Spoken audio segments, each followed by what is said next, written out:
அனைவருக்கும் காலை வணக்கம். இன்றைக்கி நான் என்ன சாப்பாடு பண்ணேன் அப்படிங்கிறத பார்க்கலாம். இன்றைக்கி வந்து அரிசி பருப்பு சாதம், உருளைக்கிழங்கு வறுவல், அப்புறம் ஸ்நாக்ஸுக்கு சுண்டல் தான் வேக வச்சு கொடுத்துருந்தேன். பாப்பா ஸ்கூலுக்கெல்லாம் அனுப்பியாச்சு. அதுக்கப்புறம் நானும் அவரும் உட்காந்து சாப்பிட்டோம். அப்புறம் நான் ஆட்டுக்கெல்லாம் தீனி வச்சுட்டு நான் ஓய்வெடுக்க வந்துட்டேன். அதுக்கப்புறம் அவர் மாட்டு வேலையெல்லாம் பார்க்க ஆரம்பிச்சிட்டாரு. மாடை தண்ணி காட்டிட்டு அப்புறம் மேய்ச்சலில் கொண்டு போய் கட்ட போயிட்டாரு.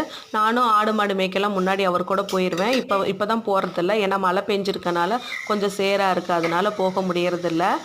அப்புறம் நிறைய பேர் கேட்டிருந்தீங்க, நீங்கள் சாதம்லாம் எப்படி வடிக்கிறீங்க, மேலே ஊற்றிக்காதீங்க பயமாக இருக்குது அப்படிலாம் சொல்லியிருந்தீங்க. எனக்கு அது பழகிருச்சு.